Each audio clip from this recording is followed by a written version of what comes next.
Like many other states, New Jersey went through a recount of the election and an audit of all 4 million plus mail-in ballots. And today, after an exhausting audit, all counties in New Jersey completed ahead of schedule and sent in to Secretary of State for Governor Murphy to certify the election. The mandatory audit of 2% of our congressional districts was being done because this election, again, was conducted as an all vote by mail or a paper election.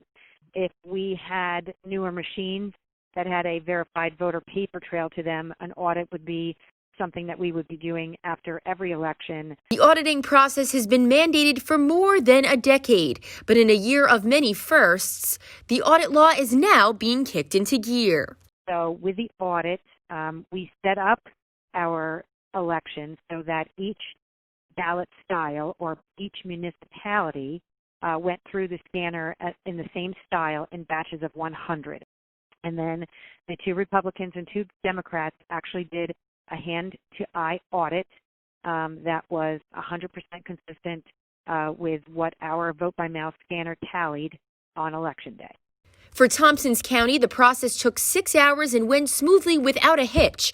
But one problem that they ran into were voters who used red ink to cast their ballot. So no scanner is able to pick up red ink, so those ballots weren't counted at all. A new post-election poll out by Project Ready finds that New Jersey voters support reforms for making voting easier and more accessible. Most of our pollers were incredibly excited about ensuring that we have more options for early voting, ensuring that we have more opportunities for people to receive a vote-by-mail ballot, and also ensuring that we can somehow have companies and organizations be able to give paid time off to employees so that way they can take the time on the day of the election to be able to exercise their right to vote. And the poll also found a disproportionate share of racial and ethnic minorities experiencing challenges with voting. One of the things that came up in our poll is making sure that people have an opportunity to have more options to vote earlier. We found in some of our communities of color they didn't have enough options to be able to vote earlier. We found that Democrats unanimously were excited about the potential of this voting reform, whereas Republicans were not excited about it at all. They were not interested in having every voter vote by mail.